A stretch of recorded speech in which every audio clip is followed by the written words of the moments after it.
right, I'm in a different operating environment for this week's version of the podcast, and I want to talk about a couple of different things. We're going to get into 2025 planning, and we'll include some information around one of the things that we're launching in October, a 30-day program that we're going to conduct in October with the Leader Lab, which is the updated version of the Phoenix Club. So watch for some rebranding around that. You might have heard us talk about the Phoenix Club before. It's a community for leaders who want to think different so that they can do different. And we've decided that the name was a little bit confusing, given that Jen and I live in Phoenix, and you do not need to be in Phoenix to be a part of that. We're going to get into 2025 planning. We're going to get into the Success Blueprint, a 30-day program that we're launching in October for Phoenix Club members, and share some information with you if you'd like to get involved before we wrap up. When do you typically start to think about 2025 planning? In your business, if you're part of an organization, there's likely a group of people that are getting together this month or early in October, and they will start thinking about what does 2025 look like from a financial number perspective, from a number of employee perspective, from an organization of team perspective, from a go-to-market perspective, from a let's address some of the objectives that we have based on what we've learned in 2024 objective. And that typically, if you're on a typical calendar year, will happen in this September, October time period. Now, for many of us small business owners, we push this off and we push it off and push it off. And sometimes we don't get into it until November. Even worse, we may not get into it until the December time period. I'm going to talk about the importance of getting into that a bit earlier. And from my perspective, it's never too early to plan. And at the same time, it's never too early to adjust the plan if the plan that you put in place is not working. So how do we know if a plan is working? Well, we should have some objectives. We should know where we want to get to. Current state versus desired state. So desired state, where we want to get to. Current state, where are we today? If we know those two things, we can build a plan. If we've built a plan and we've been working that plan and we're not making any progress toward our desired state, then our plan may not be working. Now, you've got to assess yourself and make sure that you're actually doing the work that you said you were going to do. And if you are doing the work that you said you're going to do and you're not making progress, something's wrong. Either the plan is flawed, which that could be the case, or something changed in the market. There's some external things that we just didn't realize were the case. So we have a desired state. We know what our current state is. We build a set of things that we're going to put in place to help us get there. That ends up being our strategy. How will we get there? And you might have a couple of different ways that you look at strategy. I like to think of a three-pronged approach with strategy. That strategy could be around delivering new products into the market. It could be going into a new market. It could be creating specialization inside your organization. Now, the other thing that happens with planning is thinking about that planning from the perspective of our family, the people that are closest to us. So you think of vacation planning, maybe. Maybe you think of buying a second house. Maybe you think of adding that addition to the house that you were looking for. These other things that we start to look at from a planning perspective on what would we like to accomplish as a family or group of people that are important to us. And then the third area that we want to look at is, hey, what do we want to accomplish from the perspective of self? As we lead self, how do we want to move forward? How do we want to move toward whatever that objective is that we want to achieve? And that objective is probably constantly changing, whether it's a financial objective, it could be a fitness objective, it could be a quality of life objective, whatever that thing is. So we all have objectives. We all have a place that we want to go, and we all have a place where we currently are. Now, if you're not goal-oriented, you don't set goals for whatever reason. It's okay. If you feel stuck, though, and you're not achieving the things you want to achieve, then I would recommend setting some small goals, desired state, objectives, and then building out your plan to get from your current state to your desired state. And that first starts with that understanding what our objectives are, and then moving into the strategy that we might apply.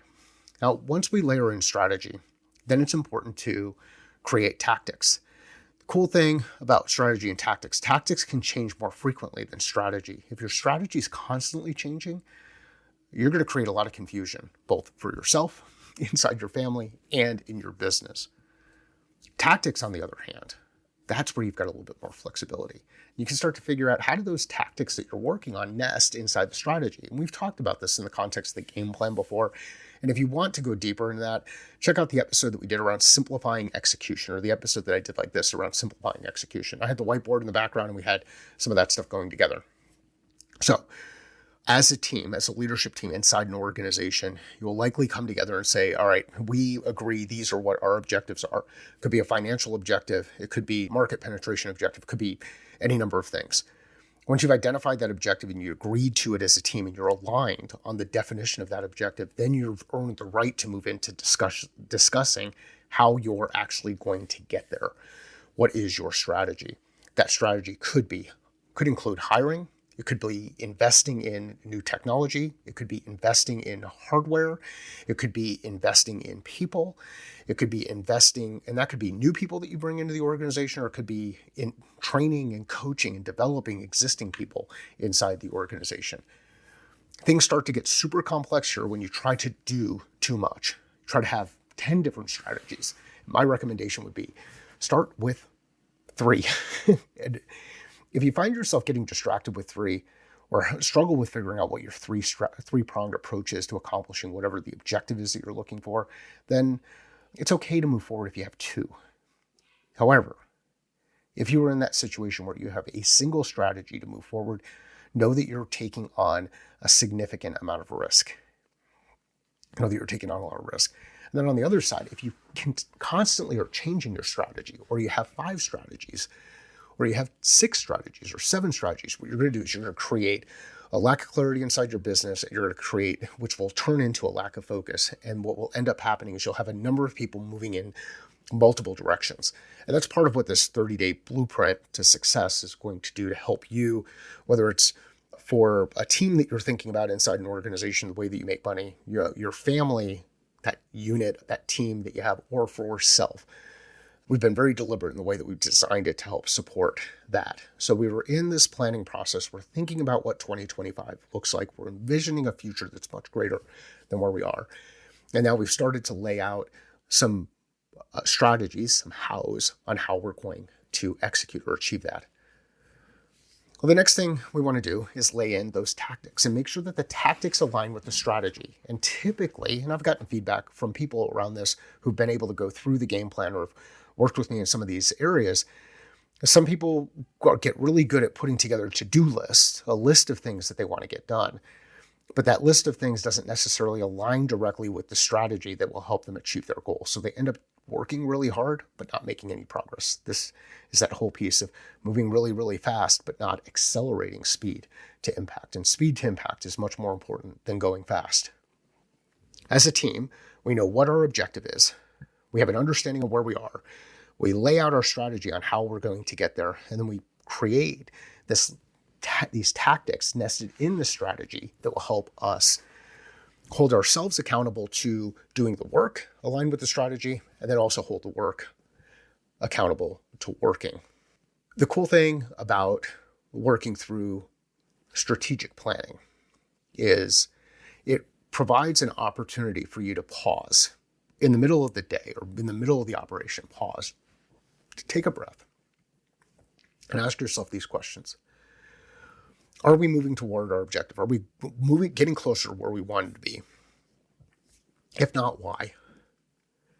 This starts to sound like the hexagon in that problem-solving framework that I've shared before. If not, why?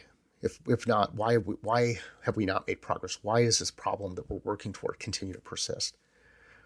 We can also work through and say, why is it important for us to solve? What's the impact of actually solving, making that kind of progress? What more can we do, either business, family, or self? This pause, these reflective questions that we ask ourselves and hold ourselves accountable to working through, will create a shift in perspective that will help us start to see things a little bit differently. And when you see things a little bit differently, then you'll be able to think a little bit differently, and then you'll be able to move into the point of being able to do differently. I like to use this period, this September, October period, to do this kind of work with clients. When it comes to our business directly, we typically will do this in November because of the time frame for reflection that happens around Thanksgiving. Now that we've expanded the team, including Jen a little bit more, including Sean a little bit more, we need to do this a little bit earlier. So we've got this planning period. We're going through. We know where we want to go. We know where we are. We've built out our plan. We work through tools like the hexagon to identify where our blind spots are. And then we build out a project plan, a 30, 60, 90 to help us work toward achieving those results. Short-term, medium-term, and long-term approach. This is all part of that planning process. Now, the thing that you want to do, make sure that you get involved in this when you're doing this inside your organization, is make sure you bring the right stakeholders to the discussion.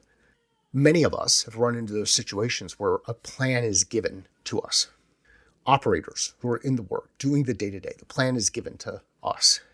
And we get into those situations where we either don't know how to provide the feedback back to the organization around why that plan won't work, or ask specific questions around what were the assumptions made when the plan was originally put together, or even ask this view of the future of, hey, what could be different if we tried something different? So the other thing I would recommend that you include in your process is some time and space for you to be able to share the planning process with your team. Ask the questions before you go into the strategic review discussions so that you have that context when you're going through your process.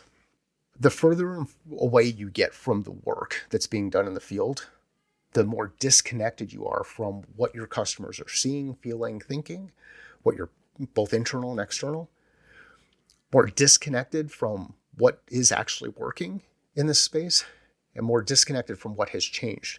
So take the time. In the old days, we talked about this as managing by walking around, managing by wandering around. Take the time to go out there, be in the field, be with your team, ask questions, and let them know the context. Let them know why you're asking that stuff, because at the same time that you're starting to think about next year, they're working on wrapping up this year. Now, if you're not leading a team and you're working on this from a self perspective, why is it important to do now? Well, if you start doing it now, you can start getting the things in place so that you will have a foundation for success as you move into 2025 or any kind of future year. And again, this is a process that I'll go through typically with clients in the September, October period, and then typically inside our business in November, but we're doing it a little bit different this year. So we have an objective. We agree on it. We have strategy that we're going to use to help us get to the objective. We agree on that. We have tactics aligned with the strategy that we're going to apply to get to the objective. And then we have a short-term, medium-term, and long-term plan, 30, 60, 90, to help us see incremental progress as we move towards success as it relates to the plan. Now, there are some things that people also miss in all of this process. Sometimes you don't have a goal. Sometimes you don't have an objective. Sometimes you don't feel comfortable with saying no to certain things. So you get into some decision-making criteria that need to get applied. You get into things like prioritization, and you have to work through that.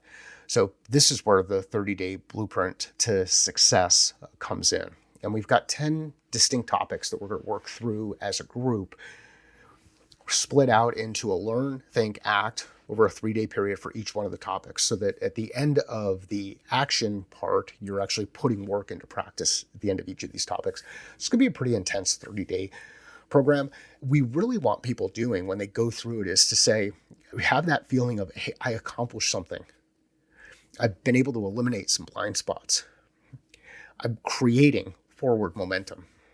When it comes to saying, this is that whole feel, say, do, say. They're telling people that this was absolutely worth the amount of time and energy that they invested into it. They implemented these things and ultimately started to achieve certain things. They are confident that they're moving on the right track and they're building towards success in 2025. Now, on the do things, you're going to have to do the work. And if you want to be a part of it, the way to be a part of it is to join the Phoenix Club in October. There'll be links to that in the show notes for this session. If you have any questions about the Phoenix Club, just go to findmycatalyst.com. If you're not struggling with the planning and you're moving toward all of your objectives and you don't feel stuck and you feel like you're getting all that momentum is building, then this probably isn't for you.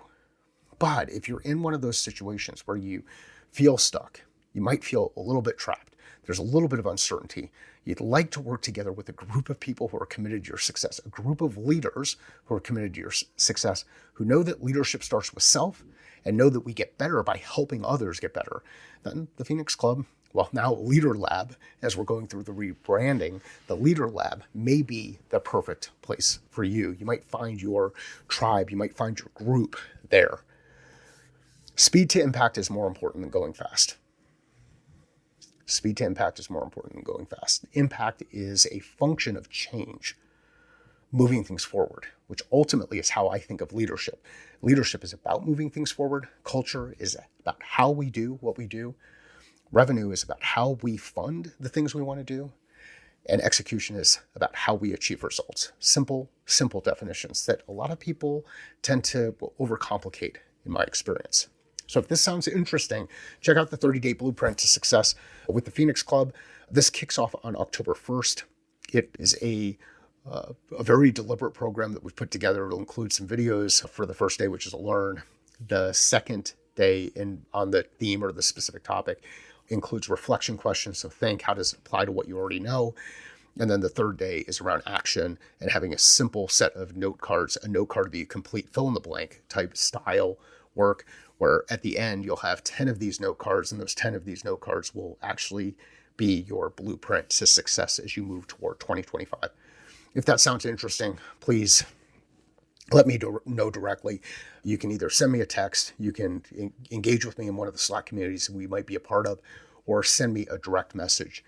Again, go to findmycatalyst.com for more information on this and how to join the Phoenix Club. The links should be apparent. If they aren't, go to the live chat and let me know that directly too. One of the things that I'd be interested in hearing from you as you listen to this is, where have you struggled historically when it comes to planning and execution? As you think forward, you look long-term into next year, you start to think about what 2025 looks like. What are some of the common mistakes that you've made? I can tell you some of the common mistakes I've made is not having a plan, which sounds funny, but I've gone into years where I haven't had a plan. I gained a greater appreciation of the importance of planning and the benefit of coming together as a group in this period when leading teams in W-2 roles that I had, and now seeing how it changes inside organizations. Now, typically, and this happens across many of the organizations I've been fortunate enough to work with, they don't have a structured planning process. They don't know how to get folks engaged. And if that's something you're running into, you're looking for help with, know that I'm available. We can start with something as simple as a whiteboard as a service. And all of that begins with a clarity call. And from a clarity call, we clarify understanding. So make sure that I have a complete understanding of what we're actually trying to accomplish, which includes objectives, understanding a current state, desired state, and objectives. Once we have that, then we can get into things like methods and determine whether or not fit is there. And then all of that starts with a clarity call. And those are pretty clear, I hope, on findmycatalyst.com. This is a short episode. I hope you found the information valuable. Have a goal, have an objective, be clear around what that is. Know what the distance is between where you are today and what that objective is, current state versus desired state. Build out a strategy to achieve it, 3-prong, no more. Less is okay, but don't do it one way, because if you do it one way, you open yourself to too much risk. Layer in some tactics to align with that strategy, so you're not just doing work for the sake of work. Have an accountability system built in, checklist related to the work that you're doing on a daily and weekly basis to hold yourself accountable to the work and the work accountable to working. Build out your short-term, medium-term, long-term plan. Know that a lot of this stuff gets better when you work with a group of people on it. And what you find when you work with a group of people who are like-minded leaders who want to think different so that they can do different, which is what we built with the Leader Lab. are committed to your success, will help you uncover some of your blind spots, and may actually help you think a bit different so that you can do different as a group. Hope you enjoyed the podcast episode today. Please let me know if you have any questions. You can head to findmycatalyst.com for information about both the 30-day blueprint for success and the Phoenix Club. Sales is a thinking process. Business is a thinking process. Life is a thinking process. How are you thinking differently about your process? Thank you.